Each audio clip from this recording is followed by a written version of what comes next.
Amen. Est-ce qu'on peut encore acclamer le Seigneur très fort?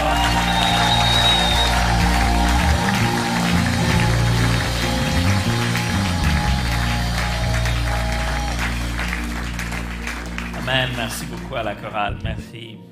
Merci beaucoup, les gars. Nous pouvons nous rasseoir. Dans les quelques temps qui me restent, je voudrais partager avec vous. J'ai exprimé ma reconnaissance tout à l'heure. Là, je ne vais pas oublier d'avoir dit merci, vraiment, sincèrement. Merci au pasteur, merci à toute l'équipe. Sincèrement, merci. Je voudrais partager avec vous, donc, la parole de Dieu. Depuis ce week-end, donc c'était un vendredi qu'on a commencé. Hein?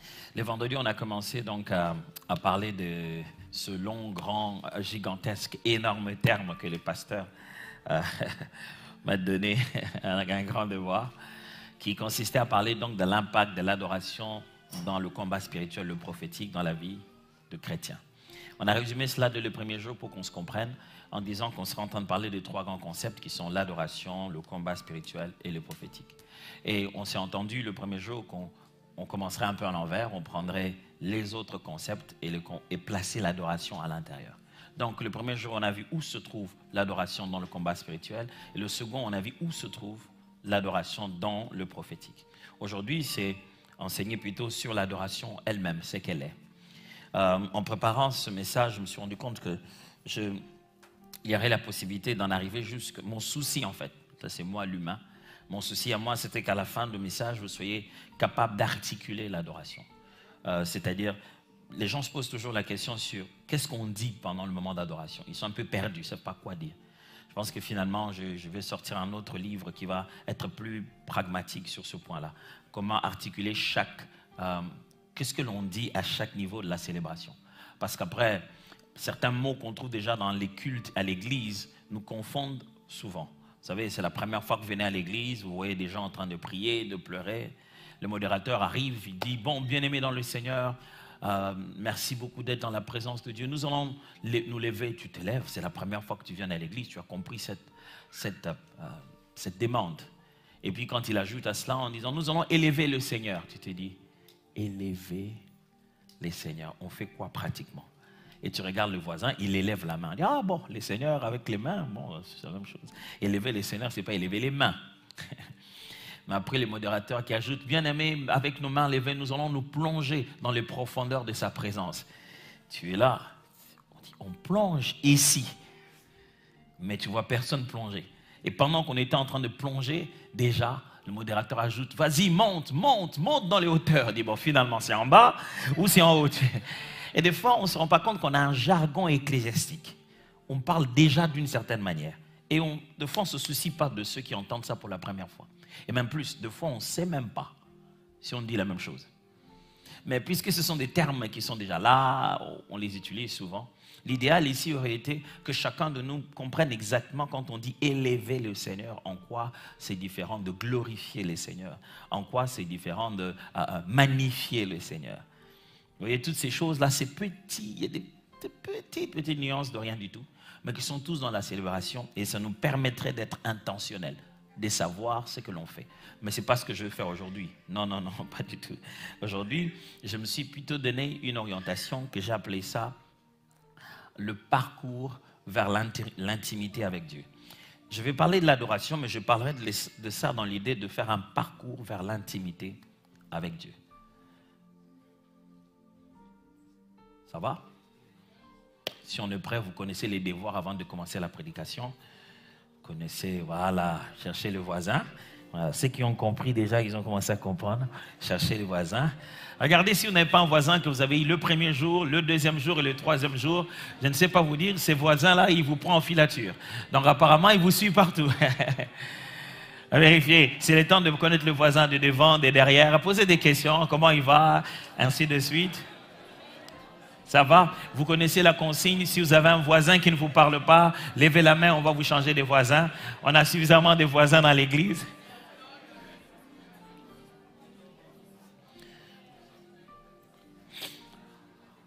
Vous me demanderez peut-être pourquoi je fais ça chaque fois avant de prêcher. Parce qu'il est important que lorsque nous sommes en train de parler dans la présence de Dieu, vous devez savoir que il y a ce qu'on appelle une huile qui coule sur nous tous. Je vais utiliser encore un terme ecclésiastique, une onction corporative. C'est-à-dire qu'il y a le fait que Dieu, quand il fonctionne, à un moment, il ne fonctionne pas pour vous seul, il fonctionne pour nous tous au même moment. C'est déjà très complexe que je me lève ici pour prêcher une seule chose pour vous tous qui êtes différents. Chacun venant de chez lui, ayant une prière différente, une personne d'une autre. Mais moi, je dois prêcher une seule prédication qui doit correspondre à tous en même temps. Et lorsque le Seigneur répand quelque chose dans l'assemblée, il est bon que les cœurs et les esprits soient à l'aise les uns avec les autres. Parce que quelquefois, votre réponse ne viendra pas de la chair. Ça viendra peut-être juste d'un voisin qui tout à l'heure va prier pour vous, ou qui tout à l'heure vous regardera d'un certain œil, ou peut-être sa concentration sur le sujet, peut-être une meilleure bénédiction. Sa façon d'acquiescer, à un moment, vous allez vous dire, mais je suis où je suis, on dirait que quelque chose se passe ici et moi je ne passe ici, ça. On ne doit pas juste être assis les uns à côté des autres, on doit vraiment être dans l'unité du cœur et c'est une très bonne chose. Et puisque nous venons chacun à son temps du culte, on n'a pas toujours le temps de nous saluer, on n'a pas toujours... La communion fraternelle, ce n'est pas une chose qu'on fait après le culte. La communion fraternelle fait partie du culte. C'est un des moments importants du culte. Et c'est pourquoi de temps en temps, on doit nous rappeler ça. Parce qu'il y a de ceux, dès qu'on aura dit Amen, ils vont sortir. Et les frères et les sœurs flash, ceux qu'on n'attrape jamais à la fin du culte. Dès que vous dites Amen, il s'en va. Dis-moi, dans cette église-là, dès qu'on dit Amen, je prends mes claques, je m'en vais. Je ne veux pas des problèmes avec des gens. Oh, attends. Peut-être que nous, on ne veut pas des problèmes avec toi. Et quand c'est la fin du culte, on te laisse partir. Vous ne devez jamais croire que vous êtes là. Vous savez, on dit ceci. Même si vous trouverez la plus bonne église dans le monde, vous la rendrez mauvaise. Dès que vous arriverez, elle deviendra mauvaise. Pas parce que vous êtes mauvais.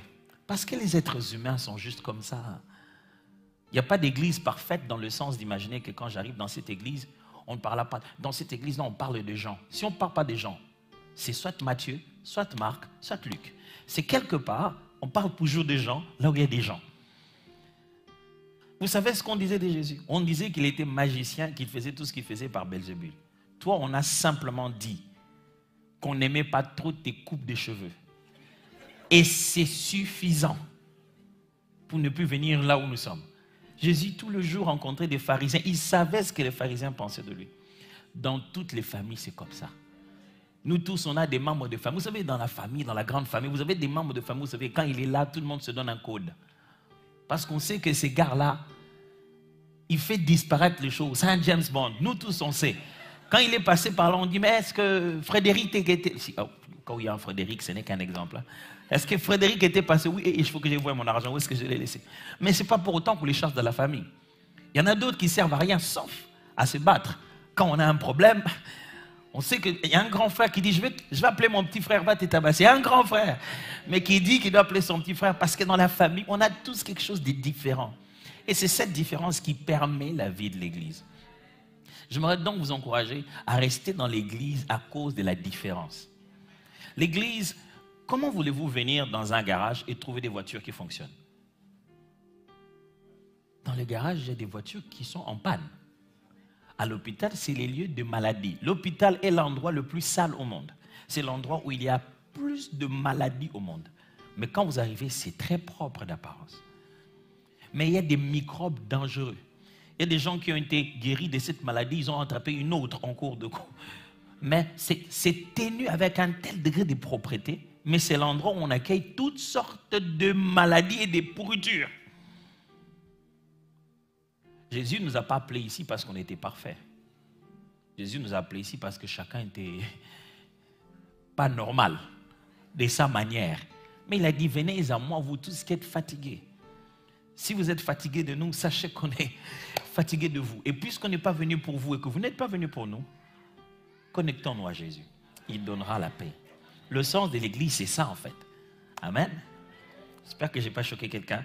Parce qu'au XXIe siècle, choqué, brisé, touché, déprimé, il y a des termes très graves. Quand les gens prononcent ça, on peut t'arrêter. Donc je ne vous ai pas choqué. Donc ça ne fera pas de dépression. Ça ne causera pas de traumatisme. On m'a traumatisé dans cette église-là. Les gens aiment bien les termes.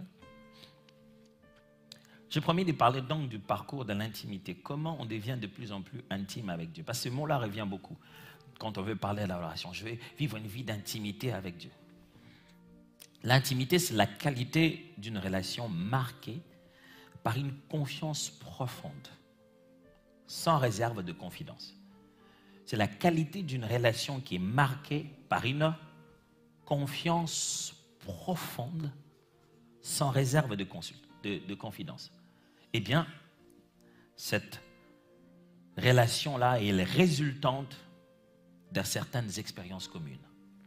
Je répète, quand on dit intimité, c'est la qualité d'une relation marquée par une confiance profonde, sans réserve de confidence. Le synonyme d'intime, c'est, si vous voulez un seul mot pour intimité, c'est tranquillité propice au secret. On vit on est à l'aise avec cette personne, qu'il n'y a plus de limites dans cette relation. On fait tomber le privé. Dans la vie, on vit toujours avec ces échelles-là de officiel, officieux, personnel, privé, interne. Mais l'intimité, c'est le fait que tout cela n'existe plus. L'intimité, c'est quand une personne n'a plus de protocole pour s'approcher devant toi. Là, vous devenez intime. Je dis que c'est une relation marquée par une confiance profonde. Un intime, on lui donne les clés, il va prendre il a ton code. Tu es rassuré que quand il est chez toi, il est dans ton cœur, il y prendra soin comme s'il était toi. C'est pour cette raison, le niveau le plus élevé de l'intimité sur la terre, les personnes deviennent une seule chair. Ça veut dire que quand on est intime, on n'est plus soi, on est lui aussi.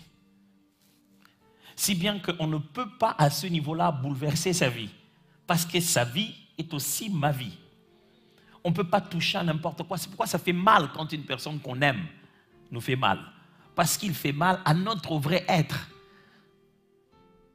J'ai dit donc l'intimité, c'est la qualité d'une relation marquée par une confiance profonde, sans réserve de confidence, résultante de certaines expériences communes. Tranquillité propice au secret. Merci beaucoup les amis du média, franchement, vous êtes trop forts. Vraiment.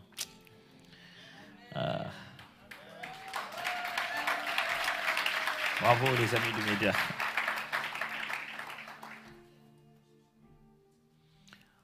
Vous pouvez beau dire que quelqu'un est votre ami intime. Si il n'a plus de protocole pour venir jusqu'à votre cœur. Si vous en avez encore pour arriver à son cœur, vous n'êtes pas son ami intime. C'est pourquoi dans la vie, c'est très difficile d'appeler quelqu'un ami sans être sûr qu'il vous appelle aussi ami.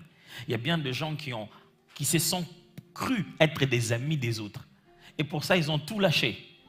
Mais ils se rendent compte un jour que, je n'ai jamais été son ami. J'ai juste été une connaissance. Je n'ai jamais été aussi proche que je l'ai pensé. Et ça fait très mal quand on se rend compte qu'on entend des choses chez des gens.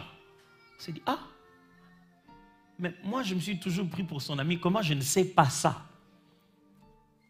L'intimité, c'est cet espace où tu as droit de savoir, tu as droit de connaître à la minute, à la seconde. Et l'intimité, c'est bâti par l'expérience commune. C'est-à-dire que quelque chose que vous avez vécu ensemble renforce votre intimité.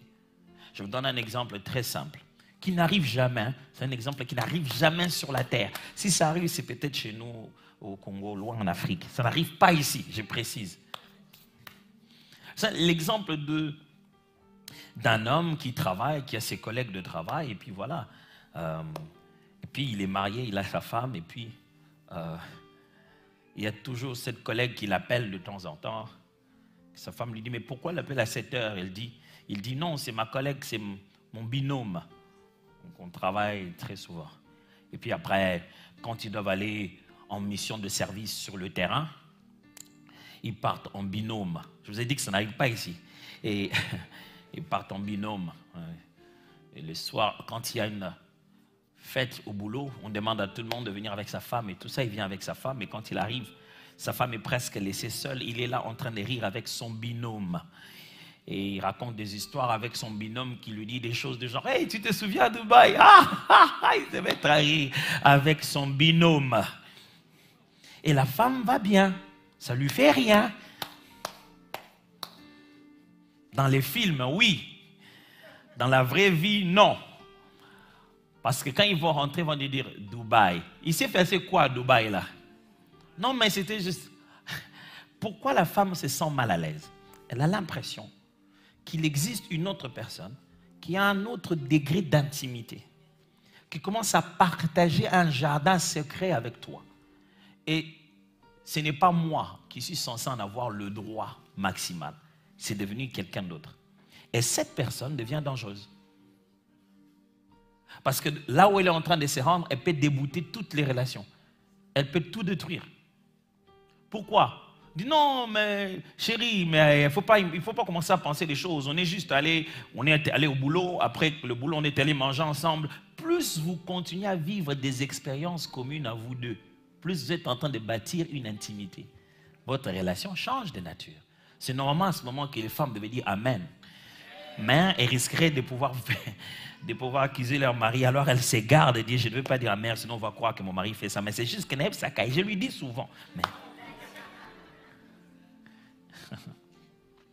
Ça veut simplement dire que plus vous vivez une expérience, plus vous vivez des expériences uniques, communes, avec une même personne, plus vous bâtissez ce qu'on appelle la mémoire commune. Vous n'avez plus besoin de vous parler. Vous pouvez juste dire un code et toute la mémoire revient dans la tête de chacun d'entre vous. C'est comme ça qu'on bâtit l'intimité. Souvenez-vous, je suis en train d'expliquer tout ça pour expliquer l'intimité dans l'adoration avec Dieu. Si tu n'as pas de parcours avec Dieu, tu n'as pas des mots à lui dire quand vous vous rencontrez. Avez-vous déjà vu le temps que les gens passent à rire des choses qu'ils ont vécues ensemble? Ils étaient tous là. Mais ils passent tout le temps à rire de ça. Hey, tu te souviens? Oui, quand l'autre l'a tenté. Tu vois, comme il ne savait pas nager. Ils se mettent à rire ensemble d'une chose qu'ils ont tous vécue. Ils étaient là. Ce qui alimente leur conversation, c'est le fait qu'ils ont vécu ensemble. L'adoration ne vient pas par la poésie et les paroles que tu connais. Mais c'est ce que tu as vécu avec Dieu. Le Dieu avec qui tu as été. C'est ce qui abonde dans ta bouche pour lui parler. Vous verrez que dans la Bible, quelquefois, ce n'est pas toujours Dieu qui se donne les noms. Ce sont ceux qui lui ont rencontré qui lui donnent un nom.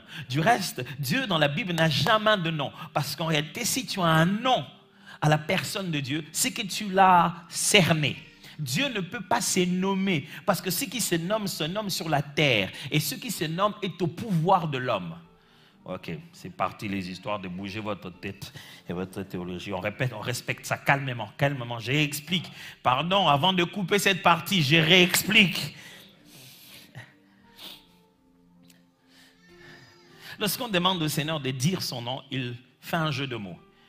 La seule fois où Dieu donne un nom que l'on considère comme être un nom propre, qui est la tétragramme, n'est-ce pas, que l'on prononce soit par Yahweh, ce n'est pas un nom en réalité. Il dit, comment je dirai à Israël, au peuple d'Israël, qui tu es? Dis-moi quel est ton nom. Il dit, je suis celui qui suis. Littéralement, en hébreu, le verbe qui est utilisé là-bas, c'est le verbe devenir. Il dit, je deviens celui que je suis. Ça signifie, ça c'est pas un nom. Mes amis, quand on côté quelqu'un, comment tu t'appelles, il dit je suis celui que je suis. Il n'est pas en train de donner un nom, il est en train de donner encore un titre, un qualificatif. Ça veut dire ceci, je deviens ce que je suis. Ça signifie, je suis ce que tu ne sais pas encore. Le jour où tu m'auras vu me révéler et tu auras constaté que je le suis, je le serai devenu pour toi. En réalité, je l'ai toujours été. Est-ce que je peux répéter ça? Dieu dit, ce que je suis, je ne peux pas te le dire en un mot.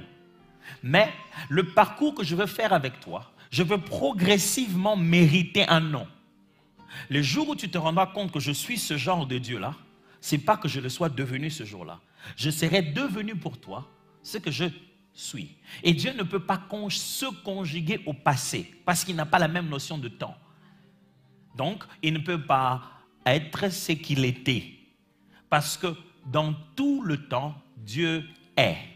Si tu fais un tour dans le passé, tu prends la machine remonter le temps dans un film, de quoi que ce soit. Tu ne trouveras pas un Dieu du passé. C'est pour cette raison la Bible dit ceci, Dieu n'est pas les morts, Dieu n'est pas le Dieu de mort, mais le Dieu de vivants. Il s'appelle le Dieu d'Abraham et de Jacob. Vous savez ce que ça signifie? Ça signifie que Abraham, Jacob, tout ce monde-là ne sont pas morts pour Dieu. Ils sont morts pour nous. C'est nous qui ne le voyons plus. Il continue à être leur Dieu parce qu'il continue à être vivant pour lui. Il le voit. Ce qui signifie qu'on ne peut pas avoir un seul descriptif de la personne de Dieu. Et Dieu dit, tout ce qu'on peut le mieux décrire de moi, c'est ce que je suis. Tu es quoi? Je suis. Tu es qui? Je suis. Je ne l'ai pas fait, je ne l'ai pas inventé, je ne le possède pas, je le suis. Tout est dans mon être. Et pour pouvoir être capable de donner un nom à cet être-là, il faut un parcours, un vécu, une expérience commune. Et ça, ce n'est pas écrire dans un papier, c'est à vivre pour de vrai. C'est des larmes qu'on va véritablement pleurer. C'est des moments qu'on va véritablement expérimenter. Mais en sortant de cet endroit-là, on dira de lui quelque chose qu'il est. Qu'il le serait devenu pour nous ce jour-là. Mais en réalité, il a toujours été. Alors, c'est à travers ces expériences collectives, ces expériences communes qu'on a avec le Seigneur, qu'on finit par découvrir à qui on a affaire. Je vais ramasser ça parce que on n'a pas tous les mêmes réflexes dans les cultes. Il y a des gens qui sont très analytiques. Ce papier-là peut déranger toute sa prédication. Le genre de personne, quand tu portes une cravate et que ça s'est un peu bougé comme ça, il ne va plus suivre la prédication. Durant toute la prédication, il sera en train de bouger même sa propre cravate parce qu'il sent que ça doit bouger. Alors, maintenant que vous avez compris, j'ai fini. Mais pour finir, je vais juste vous expliquer ça en détail. Ça va? Il y a bien de choses, mais je vais vous expliquer seulement 4 passes pour aujourd'hui. Si l'intimité est là, c'est l'endroit le plus proche. Là où se trouve le lieu secret. L'endroit où il est ce qu'il est et qu'il partage avec ceux qui sont prêts à vivre avec lui ce qu'il est. Il existe un tas de parcours pour arriver là-bas, mais je vous prends à partir d'ici les 4 derniers éléments du parcours. Le premier point de départ s'appelle la contemplation. Le second s'appelle les actions de grâce. Le troisième s'appelle la louange. Le quatrième s'appelle l'adoration. C'est là qu'on se limite aujourd'hui. Il y a un cinquième, normalement, quand on arrive au fin fond du cercle. Ça, je ne l'explique pas. Sinon, vous n'allez plus m'inviter. Non, c'est pour rire. C'est juste que notre sujet, c'est l'adoration et je ne vais pas vous confondre, vous perturber là-dessus. Je vais répéter. Le premier, c'est la contemplation. Pasteur, vous savez, aujourd'hui, les gens n'arrivent pas à adorer Dieu dans l'église. Ce n'est pas parce que le cantique n'est pas bon. On ne sait pas leur apprendre à contempler. La contemplation, c'est le moment où, à travers une observation détaillée, on fixe le regard sur ce qu'il a fait. On commence à réfléchir, méditer, observer les actions de Dieu. C'est pour cette raison que des fois, le modérateur passait ici, il dit, bien-aimé, souvenez-vous, où est-ce que le Seigneur vous a tiré? Qu'est-ce qu'il a fait de votre vie? Il essaie de vous ramener à faire une contemplation mentale. Le feu, Papa Alain Moloto, qui a créé le groupe Adorons l'Éternel, Gaël, avait l'habitude de nous faire des exercices de contemplation, c'est-à-dire qu'il vous amène dans la nature et vous restez les yeux ouverts, vous observez, il vous donne des temps, vous observez tout ce que vous avez observé et vous revenez maintenant prier ensemble des prières de contemplation. Vous ne parlez que de ce que vous avez vu. Les eaux, les oiseaux, regardez bien la nature. Vous savez, aujourd'hui, quand on veut adorer Dieu dans nos églises, on a l'impression que Dieu n'a rien fait. Si je ne suis pas encore marié, il n'a rien fait. Si mon sujet là que j'ai pris là n'est pas encore exaucé, que, Seigneur, quand tu le feras, alors tu seras Dieu. Or, là où tu es là, c'est la preuve qu'il est déjà Dieu. On est si insensible à ce qui s'est déjà passé qu'on commence à croire que Dieu sera Dieu quand il aura fait le reste. Mais toi-même, tu es le résultat d'une œuvre. Celui qui ne sait pas contempler ne saura pas adorer. C'est une méditation profonde devant la grandeur de Dieu qu'il y a dans ses œuvres. C'est regarder ses faits, c'est dire waouh, waouh, waouh. On n'a même pas encore commencé à dire, c'est juste observer avec précision. Comment voulez-vous que les gens qui ne font même pas des compliments à leurs femmes quand ils ont changé de coupe de cheveux, qu'ils viennent louer Dieu avec... Parce qu'ils n'ont pas la culture de la contemplation. Ils n'observent pas ce qui se distingue. Et ce qui fait que quand ils viendront dans la prière, ils ne savent pas comment on argumente ça. Oh, pasteur, c'est vrai ça. Oui, oui, c'est complètement vrai. Dieu a prévu les choses de celle que si tu n'aimes pas ton frère que tu vois, comment peux-tu dire que tu aimes Dieu que tu ne vois pas? Dieu observe ce que tu dis à lui qui est invisible à travers comment tu te comportes avec son image qui est visible autour de toi. J'ai du mal à imaginer un adorateur de Dieu, quelqu'un qui parle intime avec Dieu, être mauvais dans sa relation avec les autres. Impossible. Si vous voyez un adorateur commencer à devenir mauvais dans ses relations, sachez qu'il a déjà perdu son intimité avec Dieu. Il est impossible d'être un ami de Dieu et de traiter un être que Dieu a créé avec autant de mal et d'insensibilité. Contempler Dieu. Psaume 8. Quand est-ce qu'il va lire la Bible? C'est maintenant. Psaume 8, 1 à 9, je vous le lis. Au chef des chantres, sur Gutith, psaume de David. Éternel, mon Seigneur, que ton nom est magnifique sur toute la terre. Ta majesté s'élève au-dessus des cieux. Par la bouche des enfants et de ceux qui sont à la mamelle, tu as fondé ta gloire pour confondre tes adversaires, pour imposer silence à l'ennemi et au vindicatif. Quand je contemple les cieux, ouvrage de tes mains, la lune et les étoiles que tu as créées, qu'est-ce que l'homme pour que tu te souviennes de lui, et les fils de l'homme pour que tu prennes garde à lui? Tu l'as fait de peu inférieur à Dieu et tu l'as couronné de gloire et de magnificence. Tu lui as donné la domination sur les œuvres de tes mains.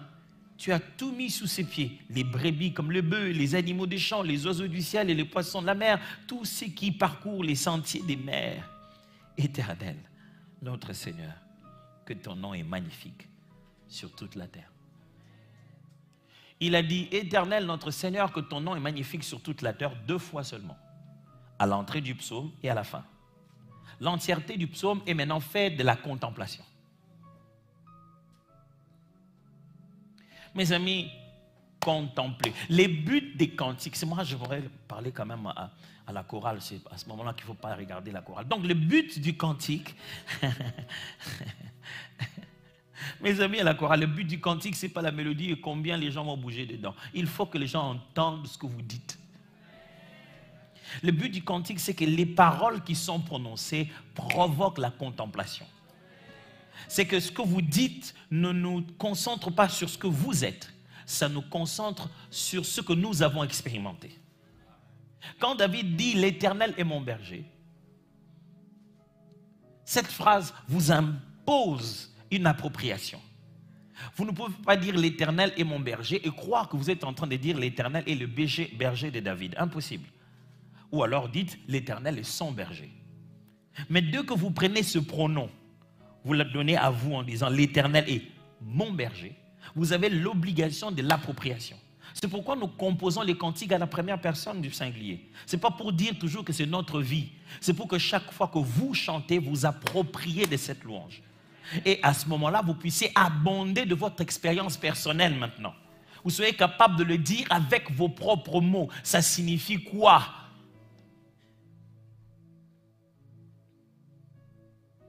La contemplation, mes frères et sœurs, c'est le point de départ. Est-ce que vous regardez de près ce que Dieu a déjà fait? J'ai été au musée du Louvre une fois. C'était même le musée du Louvre de Dubaï. On a fait une reproduction du musée du Louvre. C'était une promenade à regarder des statues des gens qu'ils ont laissés il y a longtemps. On dirait que plus vieux c'est, plus cher c'est. Et des photos, des peintres.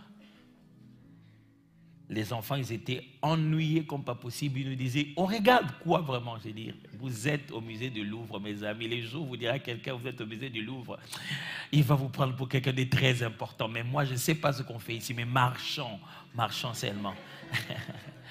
Bien sûr que j'ai appris à apprécier l'art et tout et tout. Je regardais les peintures. Je dis, mais bon, on va dessiner quelqu'un sur un cheval. Je peux faire ça aussi. Mais quand je m'approche, je dis, wow, c'est comme si on a imprimé ça. Non, on n'a pas imprimé ça. Comment à cette époque, cette personne a pu faire ça, sans toute cette technologie, dessiner sur ces toiles, comme si c'était de la peinture imprimée? Quelle est cette précision? Ce n'est que dans les détails que se trouve le génie de l'auteur. Et nous, les chrétiens, on n'aime pas aller en détail. On s'est dit, aujourd'hui c'est mon anniversaire, je rends grâce à Dieu. Chaque fois que c'est mon anniversaire, ma mère m'appelle. Elle m'appelle le matin. Mélie, allô mon fils. Ma mère, je ne sais pas, c'est l'âge maintenant, elle m'appelle son grand frère. Elle me dit, grand frère, je dis, depuis quand maman je suis devenu ton grand frère? Les mamans, elles savent quoi faire avec leurs garçons. Hein?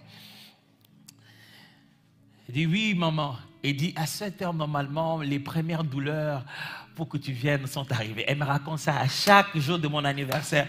J'ai envie de dire, maman, c'était pas ma faute. Tu vois, j'ai dit, qu'est-ce que tu essaies de me dire? Mais avant, je me disais, bah, maman m'ennuie avec son truc.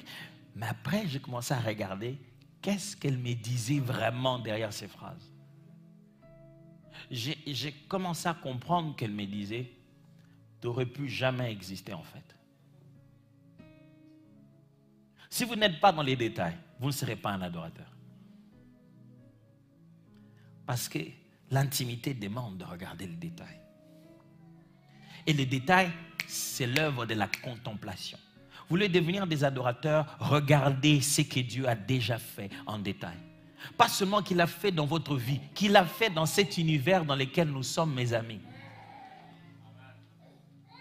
Dieu ne s'est pas trompé, mes frères. Dieu est un auteur très intentionnel. Il sait pourquoi il a fait qui comme ça. Non, s'il vous plaît, n'observez pas l'Internet. Éteignez la machine. Regardez les fiscs dehors. Regardez seulement ce vent. Regardez pendant quelques secondes. Puis il y avait le soleil. Puis c'est devenu noir. Puis ici en plus, c'est la neige. Donc, j'étais arrivé ici en mars la première fois. On dirait que dans ce pays, on ne sait jamais, il peut neiger n'importe quand. On n'est jamais à l'abri des... Voilà. Les matins, tu te réveilles comme ça, il fait un peu frais, tu te dis, il va neiger, je suis sûr. Et moi qui habite Bromont là-bas, même quand chez les autres, il n'a pas neigé. Chez nous, il neige toujours. Mais j'étais là en train de me dire, wow, c'est quoi cette histoire de neige? Quelle idée! Comment ça se fait, les neiges? Le Dieu qui a donné aux cristaux qu'il y a dans les neiges un caractère unique. Chaque boule de neige détient à l'intérieur des cristaux qui sont uniques et qui ne peuvent jamais se répéter. Vous pensez qu'il est épuisé dans ses potentiels pour pouvoir résoudre un problème comme le vôtre? Vous savez ce que nous on a fait? On a fait l'inverse. On contemple tellement l'adversaire que notre Dieu devient petit. On contemple tellement nos problèmes qu'on n'arrive plus à adorer le Seigneur. Vous savez, celui qui est aveuglé par la grandeur de Dieu n'a pas de place à voir l'ennemi. Je suis trop occupé à glorifier. Je suis trop occupé à le voir grand. C'était ça la différence entre David et les autres militaires. Les militaires voyaient Goliath, ils se disent, mais non, c'est gars, franchement. Quand Goliath commence à parler, chacun s'enfuit dans sa manière. J'ai toujours imaginé les militaires là. Ils voient leur chef, celui qui leur donne les punitions les plus difficiles. Quand ils voient Goliath, même lui aussi, il disparaît. Il est où les gars là qui nous fait faire beaucoup de pompes? Goliath était là, non, on va te battre. Mais un petit garçon arrive, dès qu'il arrive, voici la première chose qu'il dit. Qu'est-ce qu'on va donner à celui qui va écraser cet incirconcis? C'est Fred. David, on te connaît, arrête. Il est le seul à l'appeler incirconcis. Le seul. Tout le monde l'appelle Goliath le géant. Lui, il l'appelle Goliath l'incirconcis. Pourquoi? Parce qu'il voit sa véritable faiblesse. Ce n'est pas la grandeur de cet homme qui est sa force. Sa faiblesse, c'est qu'il n'a pas le Dieu qui est avec moi. Et que la force d'un homme n'est pas dans sa taille, mais dans son alliance. C'est pourquoi le petit David d'un Dieu grand a battu le grand Goliath d'un Dieu petit. Mes frères, on n'observe pas. On ne contemple pas. On ne s'arrête pas sur ce qui est déjà fait. Qui sur la terre voudrait qu'on fasse que lui demander des choses à faire et on ne s'arrête pas sur ce qu'il a déjà fait. Imagine-toi le matin, on vient te dire seulement, non mais pourquoi les enfants sont sales? Mais pourquoi la maison? Mais je t'avais dit qu'à un moment tu vas péter les plombs. Il dit, mais finalement dans cette maison, quand tu entends seulement une femme dire, finalement dans cette maison, prends les clés et sors. Parce que ça va commencer à attaquer dans tous les sens. Personne n'aimerait qu'on fasse que lui ajouter des tâches, des demandes, des besoins, sans jamais s'arrêter sur ce qui est déjà fait. Et avant toute chose, il s'agit juste de les observer. C'est ce qu'on appelle de la contemplation. Et le psalmiste le dit très bien. Quand je contemple les cieux, ouvrage de tes mains, je me dis, mais l'homme, c'est quoi?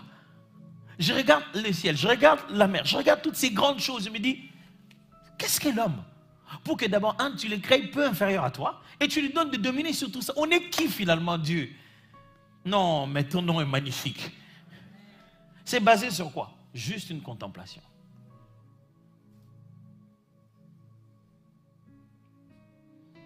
Mon ami, si tu marches bien dans les rues de cette ville, tu auras de quoi contempler Dieu. Tu dis, hey Seigneur, ces moments, je suis quelque part en train de chercher où brancher l'électricité. Il n'y a pas de courant. J'ai un TP. Et il n'y a pas de courant. Et Seigneur, je te rends grâce. Ces moments, je suis à l'arrêt de bus en train de chercher. Quel bus nous fera faire demi-terrain? Mais ça, tu as oublié. Tu es déjà là. Maintenant, c'est la prochaine chose qui te concerne plus. Pourtant, Jésus, une fois, les disciples sont dans la barque avec lui, ils sont en train de se plaindre. Mais qu'est-ce qu'on va manger? Est-ce qu'on n'a pas de provision? Jésus entend ça, il dit, mais c'est quoi cette affaire? Est-ce que vous avez oublié avec qui vous êtes? Vous vous souvenez des pains et des poissons? Combien j'en ai multiplié? Et le miracle de pain et de poisson a été fait 2 fois dans la Bible. Il dit, mais vous ne vous souvenez pas de ça? Comment vous pouvez être là maintenant? Parce que vous manquez la provision. Mais vous avez celui qui multiplie le pain et le poisson. Parce qu'en ce moment, vous n'en avez pas encore. Vous vous comportez comme si ça ne s'est jamais passé. Ça, c'est les chrétiens. Pendant que Dieu n'a pas encore fait, il se comporte comme s'il ne l'a jamais fait. Il n'y a pas d'ingratitude comme ça. Mes frères, votre attitude de cœur ne remplace pas vos mots. Même si vous dites, oh Dieu, Seigneur, je crois en toi. Mais l'attitude de votre cœur dit, ah Seigneur, cette histoire-là aussi, depuis je demande. Si tu vas faire, tu fais. Si tu ne veux pas faire, tu ne fais pas. C'est l'attitude du cœur. Et je vous ai dit, une fois qu'on a contemplé, on entre dans les actions de grâce. J'aime bien comment le français appelle ça action de grâce. C'est puisque ça dépasse juste 2 mots. Les actions de grâce, ce n'est pas juste des paroles, des remerciements. Les actions de grâce sont la première attitude face aux grandes œuvres que Dieu a faites. Dieu a fait des œuvres si grandes. Notre première réaction, notre première réponse face à ce qu'on a contemplé, c'est de dire merci, d'exprimer notre gratitude. La gratitude, ce n'est pas seulement dire merci. Quelqu'un vous a-t-il déjà dit merci? Tu dis, moi je t'ai donné, mais tu dis merci. Chez nous, quand tu insistes sur les merci, on dit, merci Cassité, merci Cassi. Il faut dire, bon, j'ai dit merci, et alors? Vous imaginez ça? Est-ce que vous allez recevoir ce remerciement-là? Est-ce qu'il dit merci vraiment? Tu as envie de dire, si c'est comme ça, arrête. Qu'est-ce qu'il a à faire, Dieu, avec les remerciements? Il a tout à faire. C'est la preuve que c'est lui la source. Avant de commencer à aller loin, Dieu veut juste voir dans ton cœur de la reconnaissance. La capacité de se dire, Dieu sans toi, tout ça ne se serait pas fait. On pense qu'on a étudié nos propres études, on a notre diplôme, on a eu notre mariage, on a tellement de choses qu'on appelle nôtres, qui ne sont pas nôtres. Commencez à enlever le facteur Dieu dans cette équation. Tout le reste tombe. Je vous assure. Oh non, j'ai fait mes études. Vous n'avez pas fait vos études. L'Éternel vous a donné le souffle de vie, la bonne santé, les moyens de pouvoir faire ces études-là. Tout ce que vous avez fait, vous le devez à Dieu. Absolument. Et Dieu est prêt à donner à quiconque revient avec la gratitude. La gratitude, c'est comme de l'investissement. Quand Dieu a fait une chose, ne va pas tout bouffer. Commence par prendre d'abord la gratitude. Ramener, s'aimer là-bas. Et chaque fois que tu amènes une gratitude, Dieu opère la multiplication. Je ne vous l'invente pas. Un jour, on amène les pains et les poissons à Jésus. Jésus faisait des miracles graves. Il leur donnait des choses. C'est la seule fois où Jésus n'ordonne rien. La Bible dit, on lui donna les pains et les poissons, il leur rendit grâce et les distribua. Jésus n'a à aucun moment ordonné la multiplication de pain.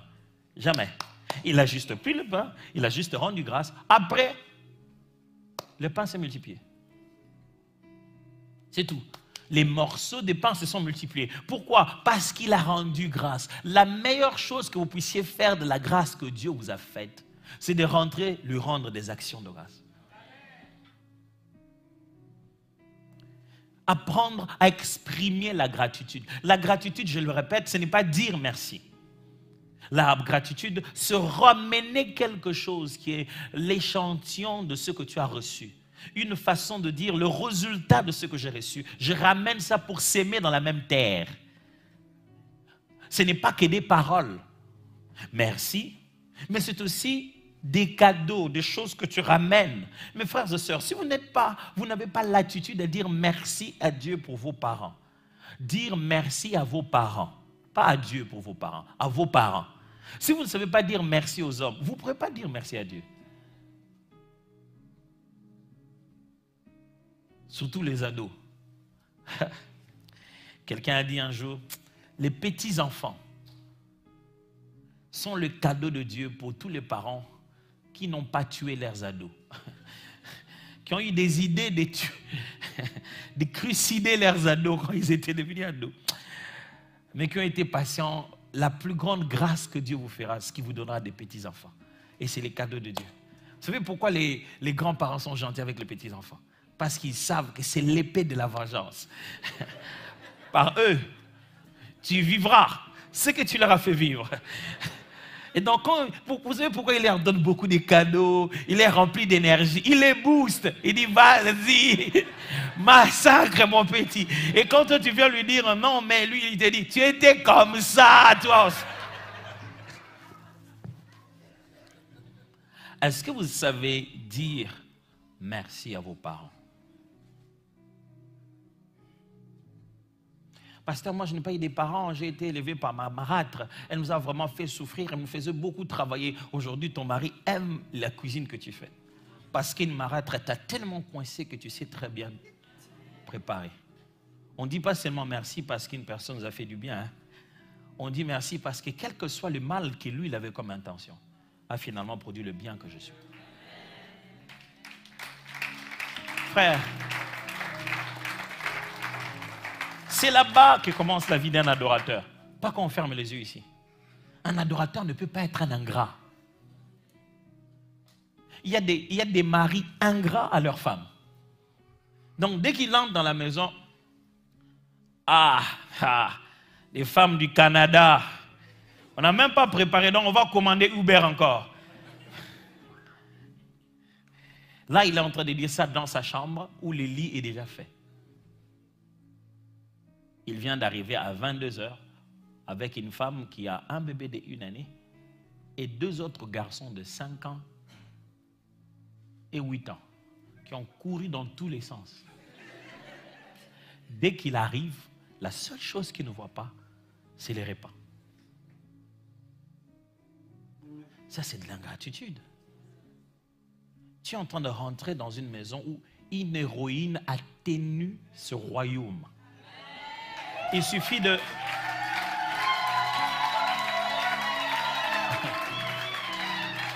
Oh, il fallait juste dire ça pour avoir ça. J'aurais dû commencer par là. Il suffit de 1 heure avec ces mêmes enfants. Vous allez les chasser. Vous allez leur donner à chacun des appareils, des téléphones. Toi, tiens, tu vas tout leur donner juste pour qu'ils se calment. Est-ce que vous savez dire merci à votre femme? Pas pour les repas, pour être là. Entre nous. Tu es difficile. Vous savez, les hommes, ils se fâchent contre les repas. Moi, c'est juste 1 année après le mariage que j'ai arrêté de me fâcher contre les repas. Tu sais, quand tu te fâches, tu dis, tu es énervé, tu dis rien. Bon, vous, ça vous arrive pas, moi, ça m'arrive, prier pour moi, mais je m'énerve aussi. Je dis, ah non, je ne suis pas d'accord. Bon, je ne crie pas, hein, j'ai une attitude pour ça. Les hommes, quand ils sont fâchés, ils vont commencer par frapper par les silences de l'homme. Ils disent rien. Et j'étais comme ça silencieux, je dis rien, ma femme prépare, je boude, je ne mange pas. Mais la nuit, j'ai faim. Je ne sais pas pour vous, mais moi, la nuit, j'ai faim quand je n'ai pas mangé. Donc, il faut se lever sur les pointes des pieds, aller manger pendant qu'on était fâchés. À partir de ce jour-là, j'ai dit officiellement, quand je suis fâché contre toi, jamais contre la nourriture. Donc, je suis très énervé en train de manger. Je mange jusqu'au bout et je continue. Est-ce que vous savez dire merci? Est-ce que vous savez donner quelque chose qui est l'expression de remerciement? Ce n'est pas dire merci. Quelquefois, c'est juste une carte. J'ai vu une fois, un jour, une vidéo d'une femme qui attendait son mari qui vient au boulot. Dès que le mari arrive, il frappe à la porte. Dès qu'il arrive, la femme avait une fleur, il donne au mari, elle ferme la porte. Et puis elle ouvre la porte. Oh, merci chérie pour la fleur. Rien que pour lui dire, t'amènes jamais rien ici si ce n'est que t'énerver. Moi, franchement, je n'ai jamais su, ça vous fait quoi les fleurs? Laissez-les dans le jardin. Mais ce n'est pas parce que je n'aime pas ça, ou je n'ai aucune admiration de ça, que je ne peux pas le donner à celui qui l'admire. Toi, tu ne veux pas de fleurs, mais donne-la lui, elle veut les fleurs. C'est ça la gratitude. Il en va de même pour votre mari. Le plus grand cadeau qu'on donne à un homme, ce ne sont pas des chaussettes, entre nous. Les femmes, quand elles veulent te donner un cadeau, c'est des chaussettes et des sous-vêtements. Elles ne vous donnent que des choses intimes. Genre, quand vous leur donnez des cadeaux, c'est des chaînettes, des bagues, des trucs à voir. Elles montrent à leurs amis. Non, ça c'est beau, regarde. Mon fiancé m'a donné ça. Ce que tu lui as donné, il faut qu'il dise quoi à ses amis.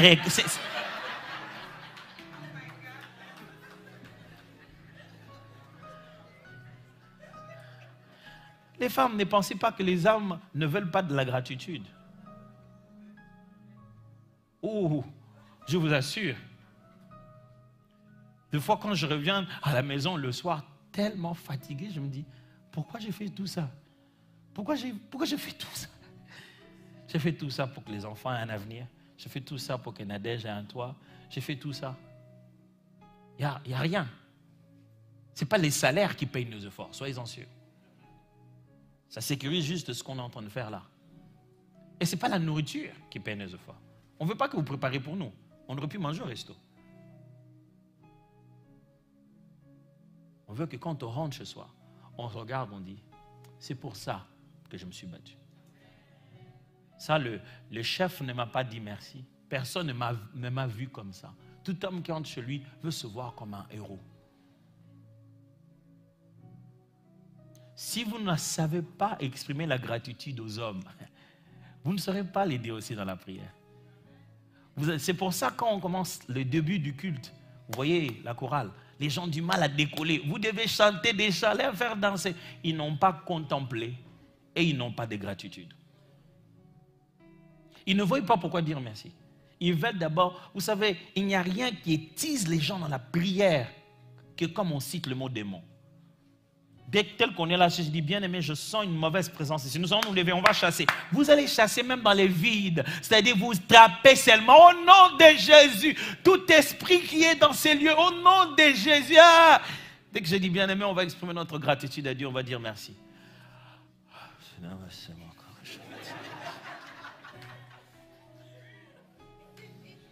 savez d'où ça vient? Si le mot merci ne sort pas déjà dans votre jargon de tout le jour, si vous ne savez pas reconnaître ce petit pincement du cœur qui fait dire merci, dans le reste des choses, vous aurez du mal à chercher ça pendant le culte.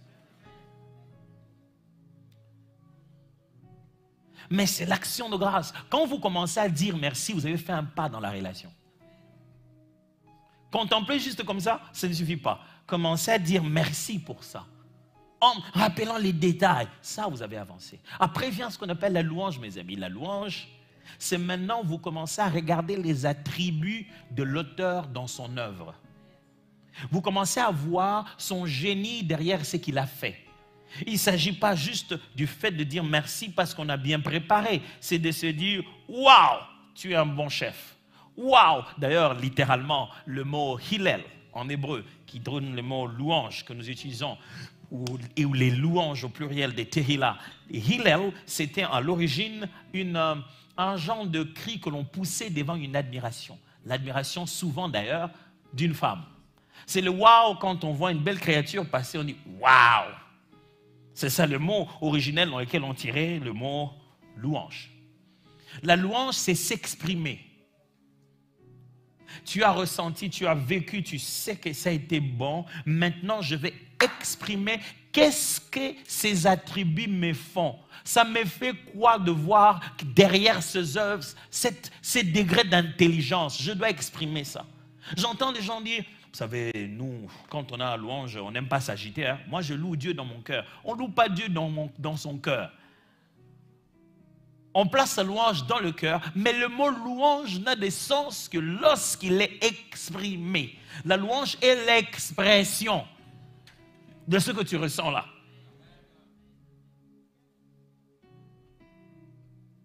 Ok? Je vais vous mettre au défi. Je vais vous demander de conjuguer le verbe s'élever avec action. Qui peut tenter? Ah, vous voyez? Quelques-uns ont compris. Merci beaucoup.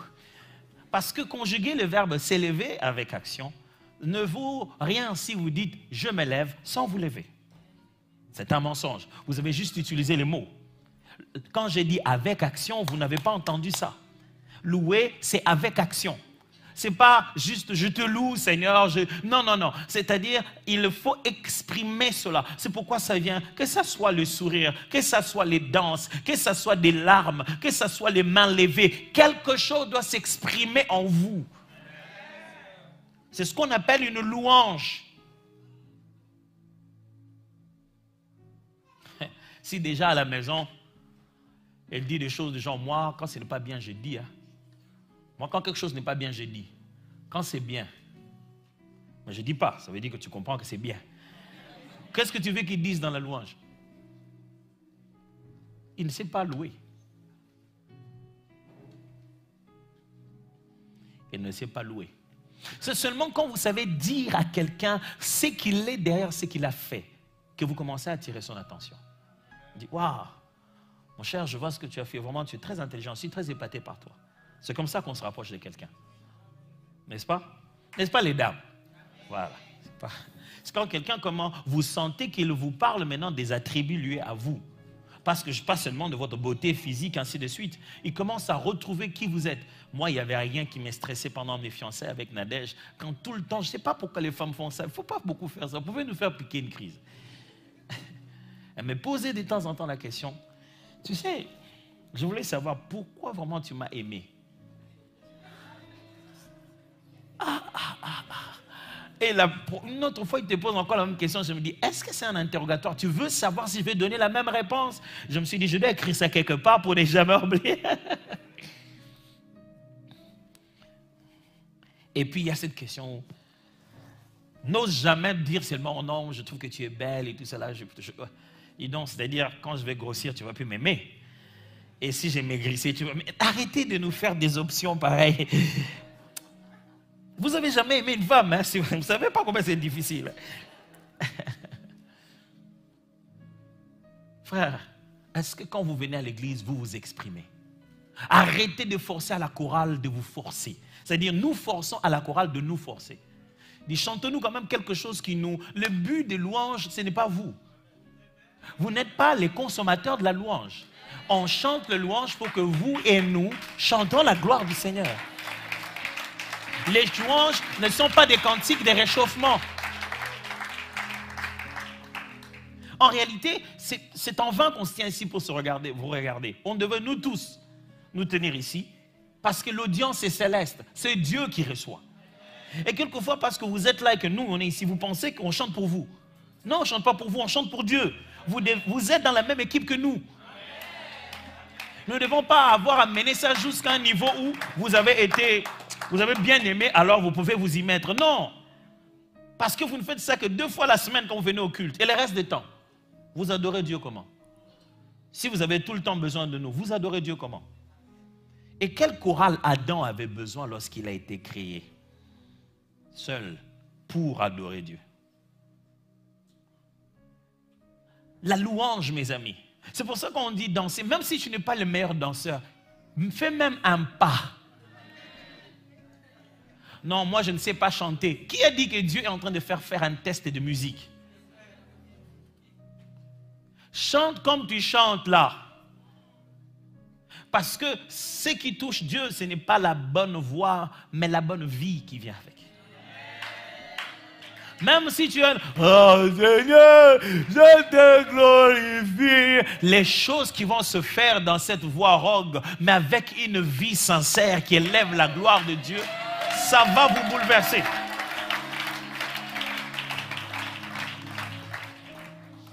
On raconte l'histoire un jour dans une barque qui était en train de naviguer.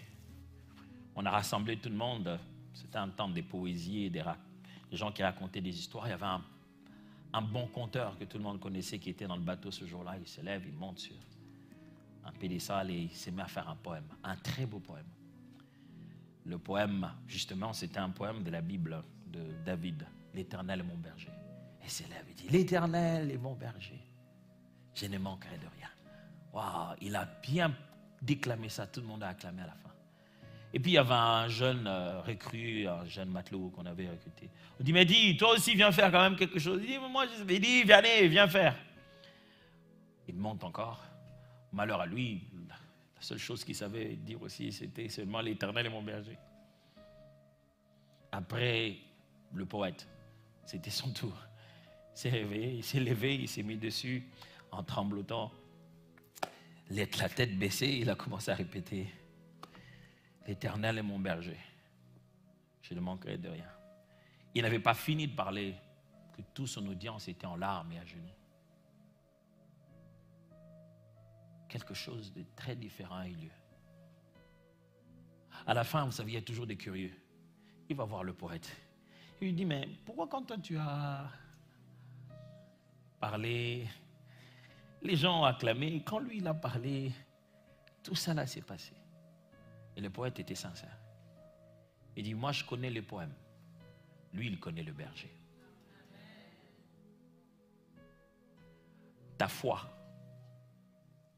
ton expérience personnelle avec Dieu ira toujours au-delà de tes talents.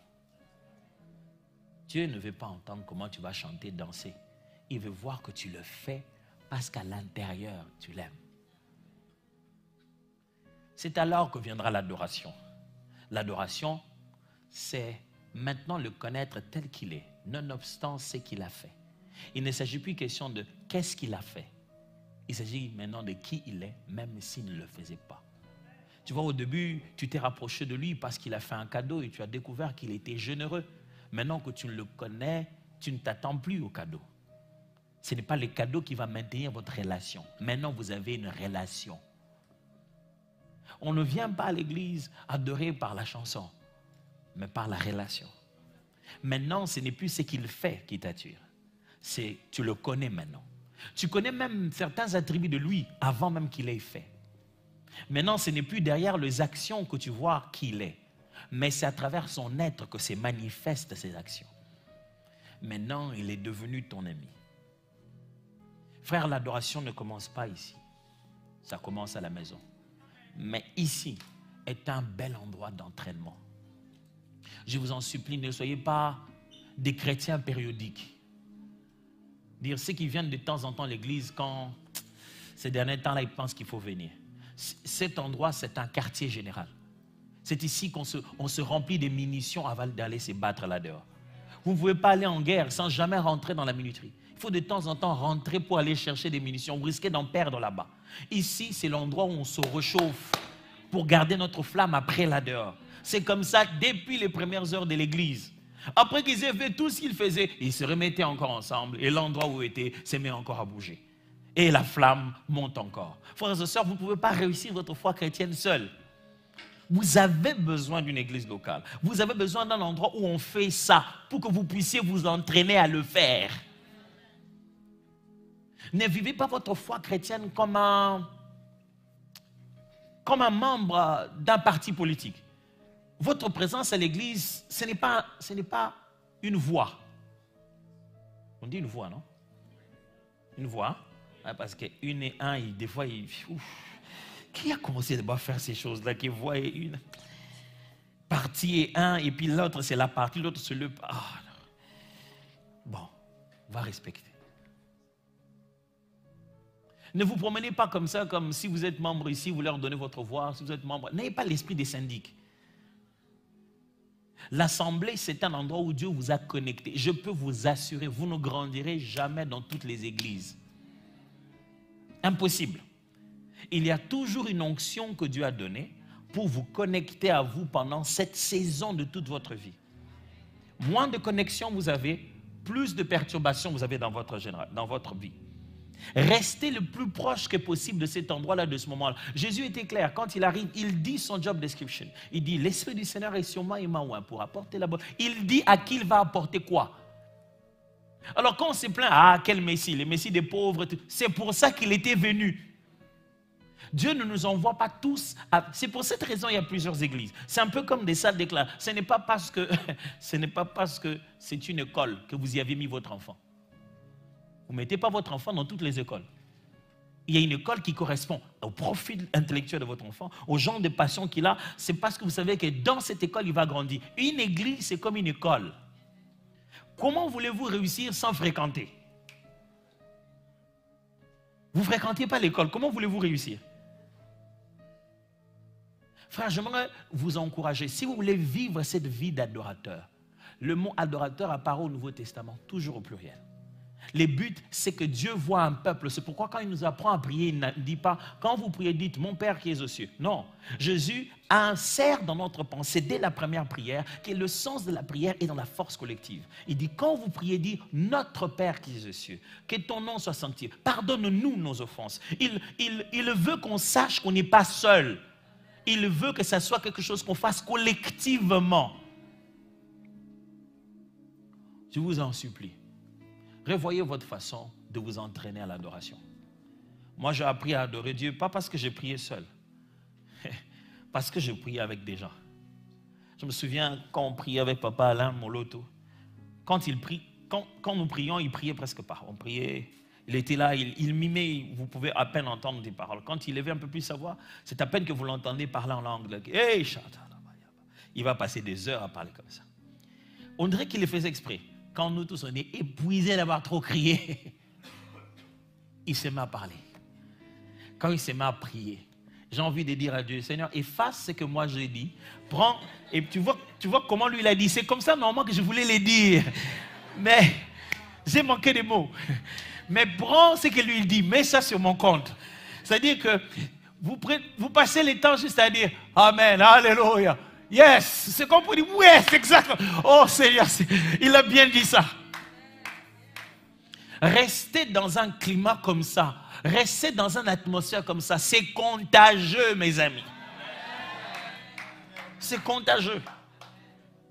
Ne restez pas dans le monde solitaire d'aujourd'hui. Non, non, non, non. La foi chrétienne, c'est vie ensemble. On se contamine à ce moment-là, ça renforce encore. Ça nous renforce avant que nous puissions aller là où nous devons aller. Il en est de même pour la louange. Mes amis, les choristes, on attend beaucoup de vous quand vous venez conduire le culte ici. On s'est dit que d'une certaine manière, votre ministère va nous permettre de mieux exprimer notre adoration. Alors je vous en supplie, vous devez vous-même voir le buisson ardent avant de venir nous présenter ce même Dieu-là. Ne répétez pas la musique, répétez l'adoration. Quand je suis prédicateur, je ne vais pas juste répéter les textes que je vais dire. Je vais prier. J'ai passé du temps avec ces textes-là. Je ne prépare pas juste l'exposer. Je me prépare dans la prière. Aujourd'hui, les musiciens, la répétition est à peu près. Parce qu'ils sont arrivés en retard, ils ont fait à la va-vite. On n'a pas bien fait. Malheur à eux si les gens qui dirigent sont des chantres. Donc les instrumentistes vont souffrir, vont se battre à leur manière pour trouver des bons breaks pour arranger ça. La nourriture qu'on présente les dimanches est déjà un peu à peu près. On n'y a pas pris assez de temps. La répétition, ce n'est pas un endroit où on vient apprendre. La répétition, c'est un endroit où on vient associer les éléments. Quand le répertoire est connu, chacun doit répéter à la maison. Si ce que vous faites à l'église, vous le faites qu'à l'église, vous ne le faites plus pour l'église. Ça devient une présence. Si les intercesseurs n'intercèdent qu'à la réunion d'intercession, ce ne sont pas des intercesseurs, ce sont des participants de la réunion d'intercession. Un intercesseur, c'est celui qui a pour but de rester à la brèche devant le Seigneur à tout moment. C'est ce qu'il est. Si on entend votre voix qu'à la répétition, vous n'êtes pas chantre, vous êtes participant aux répétitions des chantres. Même votre propre mari à la maison, on ne vous entend jamais chanter. On ne connaît même pas quelle musique vous chantez, quelle musique vous écoutez. On vous voit même jamais avec des écouteurs en train d'écouter la musique. C'est soit vous êtes sur Netflix, soit vous êtes, et la prochaine chanson, vous allez la prendre ici. C'est nous qui vous apprenons le nom de ces musiciens-là. Les politiciens, ils connaissent quand même les politiciens. Vous, les prédicateurs, on connaît quand même des auteurs. Comment vous ne connaissez pas vos propres domaines? J'ai dit toujours aux chantres, si j'étais venu ici et j'avais prêché une prédication que vous venez de voir à la télé, prêchée par T.D. Jakes ou je ne sais pas moi, Stephen Furtiss ou quoi que ce soit. Ça c'est vraiment la prédication. J'avais vu ça, il dit, les pasteurs n'est plus inspiré. Hein. Il a juste en train de prier. Ça c'est la chose qu'il avait dit à Teach hier, non? Il n'est plus inspiré. Mais vous, qu'est-ce que vous faites? Tout le jour. On connaît les chansons là que vous avez chassées. C'est de l'album d'Intel. On sait que ça c'est la chanson du pasteur Tom. On sait que ça c'est la chanson. Vous ne faites que nous chanter les chants des autres. Hein?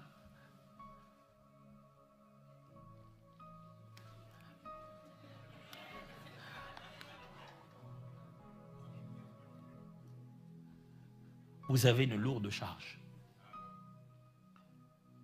Vos parents nous apprenaient à prier. Quand on a fini de répéter, on avait quelque chose qu'on appelle jusqu'aujourd'hui couler. C'est-à-dire que nous mettons maintenant à faire notre propre culte. Arriver à la dimension où vous voulez nous amener. Un conducteur de louange est un protocole de dimension céleste. Si je place un protocole à la porte d'entrée de cette église, qui n'a jamais entré ici, il ne sert à rien. Il n'est qu'un panneau. Si j'arrive, je lui dis, je vais me soulager. Comment il saura où il se soulage? Lui-même n'est jamais entré dedans. Ne vous attendez pas à mener l'église là où vous n'avez jamais été.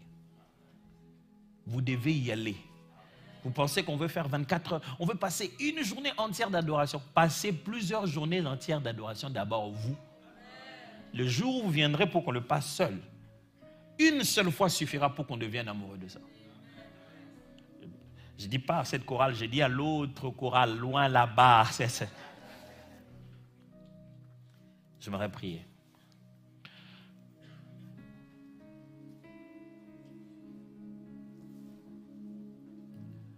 J'aimerais vous donner un devoir aujourd'hui.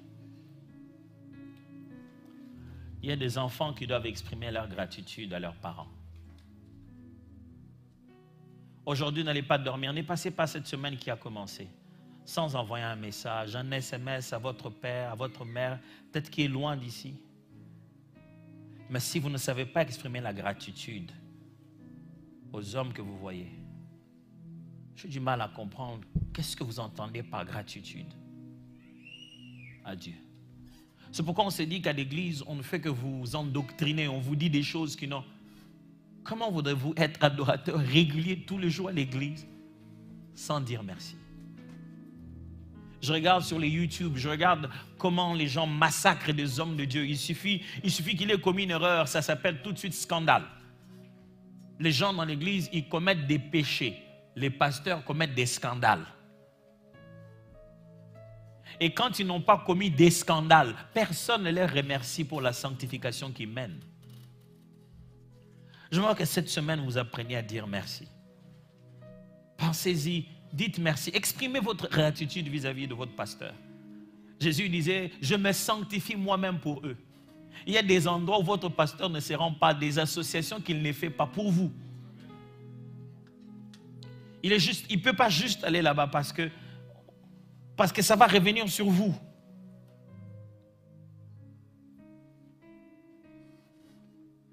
Mais cette semaine, faites quelque chose pour exprimer votre gratitude à votre femme. Faites-en pour exprimer votre gratitude à votre mari. Faites-en pour exprimer votre gratitude à vos enfants. Quand les enfants s'améliorent, dites-leur merci. Junior, je te dis merci parce que tu fais ma fierté. Je regarde tout le jour sur Internet comment les parents sont en train de souffrir, d'avoir mal à la tête pour des enfants qui ne savent plus se contrôler. Je suis fier d'être ta mère. Merci de rester fidèle à toutes ces choses qu'on t'a appris et de vouloir ton propre bonheur et d'y tenir à fond. Merci d'être assidu à l'école, ça fait toute ma fierté. Si ce n'est pas ici que vous apprenez la gratitude, où allez-vous apprendre ça?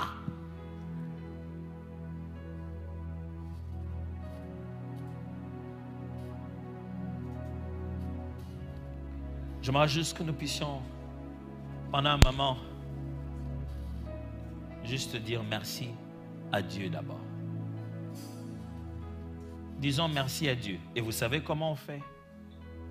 On commence d'abord par contempler. Contempler d'abord sa bonté. Regardez pendant un moment tout ce qu'il a fait.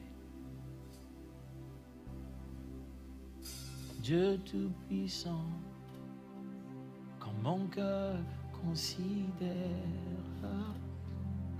tout l'univers créé par ton pouvoir, le ciel, la terre. Vous connaissez la chanson. Les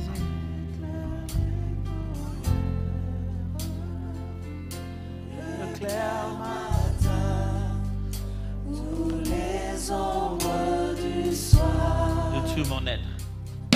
De tout mon être, alors s'élève un chant. Dieu Tout-Puissant, que tu es grand. De tout mon être, alors s'élève un chant. Dieu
pratiquons cela. Oh Père. Merci pour ta grâce. Seigneur, qu'est-ce que je fais ici devant? Qu'est-ce que je fais ici devant? Qu'est-ce que ce jeune homme d'Ngaba est en train de faire ici devant? Qu'est-ce que je fais ici devant à Laval, dans cette église centre montagne sainte? Qu'est-ce que je fais ici ce matin? Qu'est-ce que le fils de maman Boudou est en train de faire ici, ce matin, aujourd'hui? Comment j'en suis arrivé là?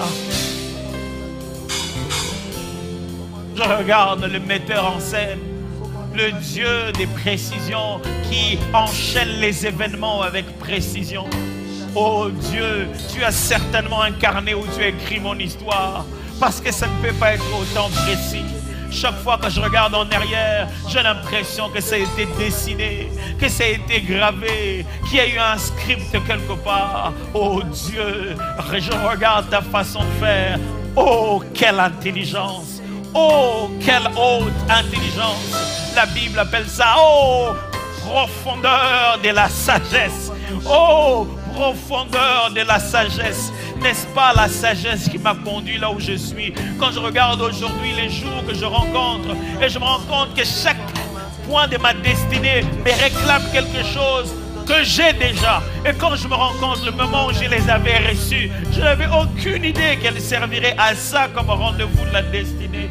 Mon Dieu, le Dieu des préparations inconscientes qui met entre nos mains les armes qui feront tomber Goliath sans qu'on soit conscient que notre gémissière a autant de pouvoir que simplement le fait d'attaquer des loups et d'attaquer des veaux et d'attaquer des ours. Jésus, Jésus, quand je regarde les détails, quand je regarde les établissements que j'ai fréquentés, les gens qui sont devenus mes amis, les portes que les autres ont ouvertes pour moi, pour lesquelles je ne leur ai jamais demandé, les hommes au pied de qui je suis resté m'asseoir, les personnes avec qui je collabore, je me dis qui aurait pu organiser ça comme ça? Qui aurait pu orienter ça comme ça? Il y a quelqu'un derrière tout ça. Et c'est toi, mon précieux Sauveur. Il y a quelqu'un derrière les détails de ma vie. Le nom, les virgules, les points, les lieux, les endroits. Oh Père, il y a des détails. Si je vais au détail près, les jours, les années, les choses tombent si juste, comme si quelqu'un avait calculé derrière. Ce n'est pas un algorithme, il n'y a pas une intelligence artificielle, il y a un Père rempli d'intention de voir ses enfants être en bonne santé. Ah mon roi, oh mon roi, quand je contemple ton œuvre dans ma vie, oh, je n'ai pas besoin d'en faire un film, je le vois suffisamment. Je préfère les garder dans ma tête, le souvenir de comment tu as commencé, comment tu as avancé, comment tu m'as amené jusqu'ici et les autres promesses qui m'attendent. Quand je vois ce qui s'est passé, je me dis, qu'est-ce qui se fera encore? Il en a déjà fait beaucoup.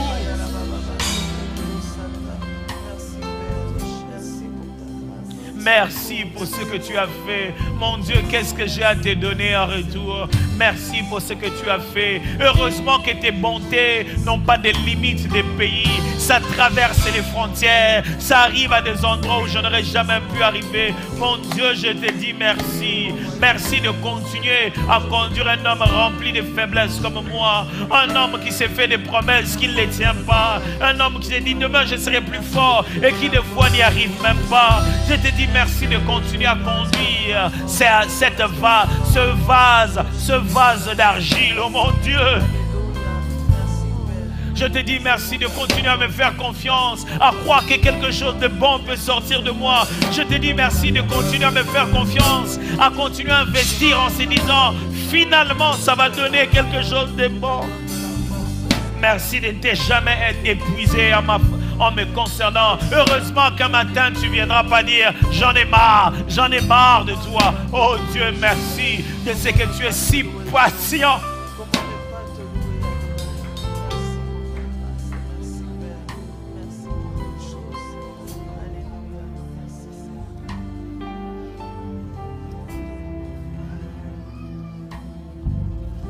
Je vais vous demander une faveur, si chacun de nous peut prendre sa main droite, mettre sur la tête, je vais prier. Seigneur, je vais te demander que cette église soit une église d'adorateurs. Chaque fois qu'il fallait choisir un lieu de culte, tu choisissais toujours une montagne pour montrer aux hommes qui doivent payer le prix de monter. Pour leur montrer que ce n'est pas au niveau de la terre, c'est en essayant de rejoindre le ciel. Je prie que chaque fois qu'on vient ici, on monte. Que cet endroit soit réellement une montagne. quel que soit ce qu'on était en train de vivre, comment la journée a été, quand on arrive ici, on est au-dessus de tout ce qu'on était en train de vivre avant. La Bible dit Jésus était en train de prier quand il est descendu de la montagne. Il est allé tout droit marcher sur l'eau. Je prie, je déclare qu'après ces séminaires, ceux qui sont descendus de la montagne marchent sur les eaux dans leur vie. Qu'ils puissent briser tout protocole, toute habitude, qu'ils aillent tout droit manifester la puissance de Dieu et la faveur de Dieu comme jamais on pouvait le vivre. Qu'ils vivent une nouvelle nature d'eux-mêmes. Mais je prie par-dessus tout que les choses qu'ils ont reçues ici, le diable ne les vole pas. Que les choses qu'ils ont reçues ici, ni la colère ne les vole, ni les incompréhensions, ni l'amertume dans leur cœur, qu'ils protègent précieusement les choses que tu as ensémencées dans leur esprit. Ainsi commence une nouvelle saison dans cette église, saison des adorateurs et des adoratrices. Ainsi commence une nouvelle saison dans cette église, saison de ceux qui font arrêter le soleil lorsqu'ils lèvent leurs mains. Ainsi commence une nouvelle saison dans cette église, saison de ceux dont les yeux s'ouvrent quand ils se prosternent. Ainsi commence une nouvelle saison dans cette église, pas seulement des combattants mais des vainqueurs, pas seulement des engagés au combat mais des victorieux.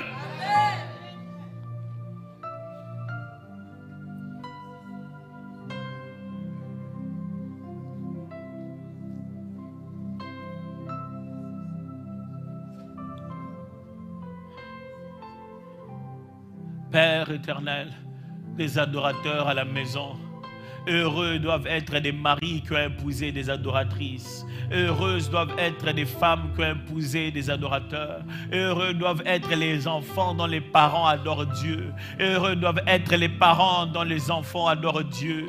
Heureux quiconque sera à côté de ceux qui sont sortis d'ici, de ceux qui ont compris la place de Dieu, de ceux qui savent le mettre à sa place. Père, je prie, chaque fois que tu seras élevé dans leur vie, élève-toi et élève-le en même temps, Seigneur. Chaque fois que le Fils de l'homme sera élevé, qu'il l'amène vers lui, qu'il l'attire vers lui. Je déclare une saison d'élévation. Chaque plus haut montera Jésus, plus haut montera cette église au nom de Jésus. Plus vous élèverez Jésus dans cette assemblée, plus cette assemblée s'élèvera dans cette ville et dans cette nation au nom de Jésus.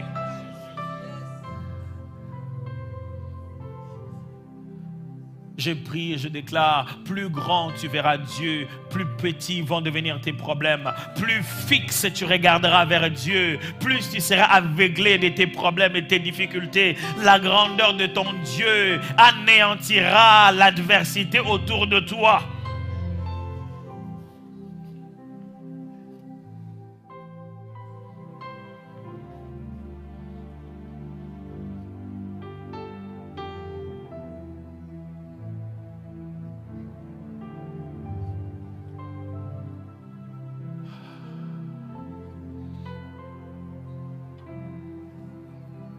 Père, quelque chose a été reçu pendant ce week-end.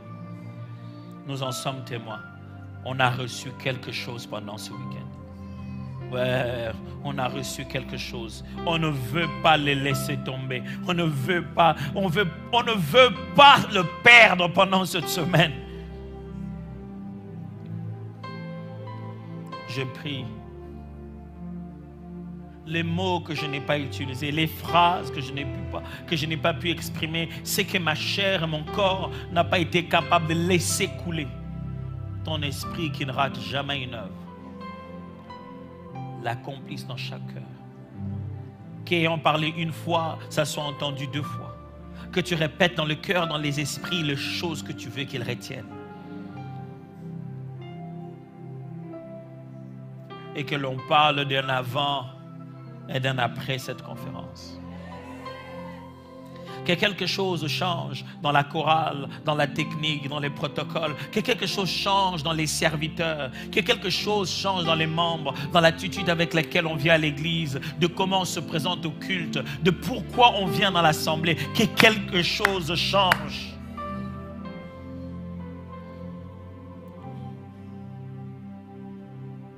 Je prie, Père, que cela glorifie ton nom. Que cela nous donne conscience que tu reviens bientôt, Jésus. Que cela nous donne confiance que ce monde n'est que passager et que nous avons un rendez-vous plus grand où nous serons prosternés pour toujours, où nous l'adorons parce que nous l'aurons vu tel qu'il est.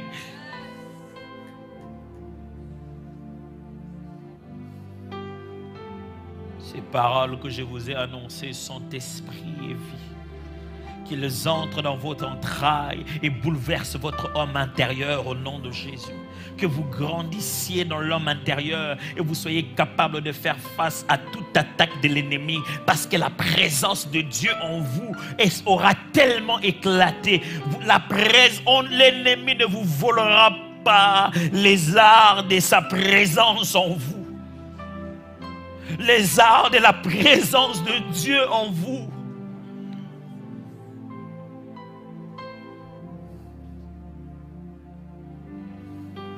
Je paralyse toute œuvre de la distraction dans ta vie. Je paralyse toute stratégie de l'ennemi pour pouvoir venir voler ces flambeaux de feu que Dieu t'a remis. Au nom de Jésus-Christ de Nazareth.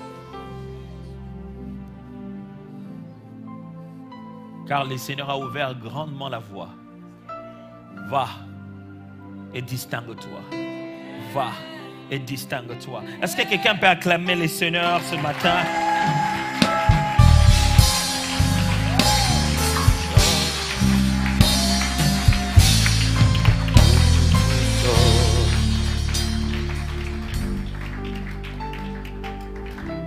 Alléluia. J'aimerais inviter ceux qui sont assis à se lever, s'il vous plaît.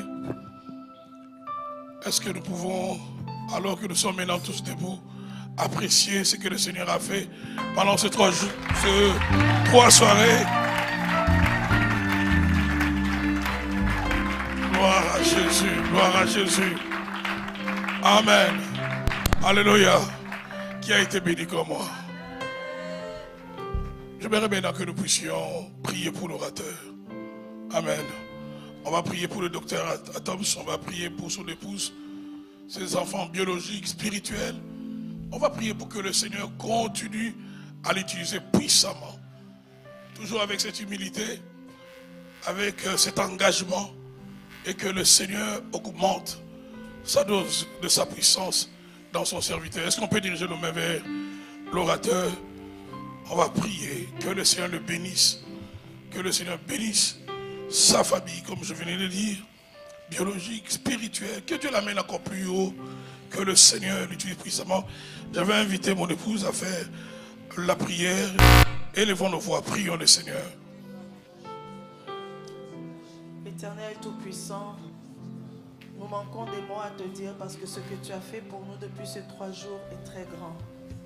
Merci pour ton serviteur, le docteur Atoms, que tu as fait venir de loin, mais qui est venu nous apporter une parole de vie. Seigneur, nous le bénissons. Père céleste, qu'il ne manque de rien.